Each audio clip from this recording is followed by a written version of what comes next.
everybody, and welcome back to another Nexus Grain update. Start off with the markets right now. Monday afternoon across our terminals, we ended up at 436 for old crop corn, 422 for new crop corn. That's down about 11 cents for both the old and the new crop corn. Those spreads are maintaining a fairly stable relationship with one another between the old and the new crop. That's due to our heavy carryouts. The soybean market, on the other hand, as I have expressed to everybody earlier, and I'm going to get into that a little bit later in the segment today. Soybeans closed at $11.30 for old crop soybeans, $10.73 for new crop soybeans. That is up about 17 cents on the week for old crop soy, steady for new crop. As I make this recording right now, our corn market is down about 9 cents in both the old and the new, and soybean market presently is down around 10 cents for old crop soybeans and 15 cents for new crop soybeans. As I say, I'll get into these spreads here in a minute. CFTC report yesterday was a day late due to last week's federal holiday. It seems the managed money in the corn market has lost its appetite for being quite as short. They've lessened their short positions to the tune of around 21,000 net short contracts, leaves them right now 191,462 net short corn contracts. Producer merchant short right now, we're at about 82,000. That represents producers and commercial users such as ourselves. That is actually a reestablishment of shorts. Most of that is hedge pressure. Soy market, we are seeing reestablishment of around 30,000 contracts of managed short position. Right now, 105,970 short. I found that just a little bit remarkable considering the fact that the soy market rallied in the face of this. Yesterday, we got a new crop production report. Highlights of that here locally. Corn condition report, Minnesota 65% good to excellent versus 71 last week. U.S. average of 69. Iowa 77%. That's a slight improvement from last week of 74.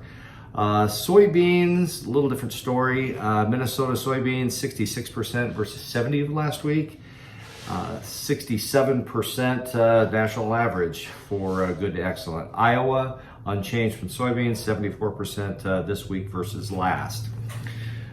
Friday, we will find the stocks and acreage report.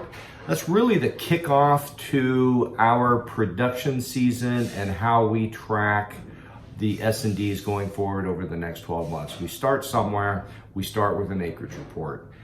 We also finish off with our stocks report as of June 1 and provides us with a good gauge of how we have been rationing the crop that was harvested last year. And speaking of rationing crops, export inspections report, not bad numbers. The current week, 52.7 million bushels of corn, 57.2 million bushels of corn that have been inspected for shipment out of the country. That's on the high side of the range, 39.4 to 56.1. Soybeans, actually a little bit on the low side of the range, but there's room for those anyway. 8.5 million bushels of corn compared to the trade range of 7.3 to 14.7. Really the punchline with our export inspections right now is that we're right on target with the predicted export corn number, and we are slightly above pace to hit our soybean number. So it really leads me into the comments that I want to make about our bean market. And as I talked about last week, our bean market is in what I like to tell people is a classical forced invert. We have we don't have an exceptionally short carryout, but a much different S&D condition in our bean market than our corn market. As I expressed earlier, right now they're working on the spread about 4 cents, meaning that old crop beans are gaining on new crop beans to the tune of 4 cents. We've seen a dramatic change in that right now. That invert, as I look at it, appears to be trading at about 50-cent inverse from old crop to new crop. Now we are in a transition from July to August. That's another little thing that goes on. July soybean market is going to become illiquid as we go forward over the next week to 10 days. We're going to see all the commercials somewhere parked between the August, the SEP, and the November. Things get a little confusing depending on what type of commercial business you're in, whether you're exporting, whether you're a local end user, or a shipper on the river. So there's everybody has a little different game with the bean market. And the bean market is going to be a fairly complicated thing to be tracking.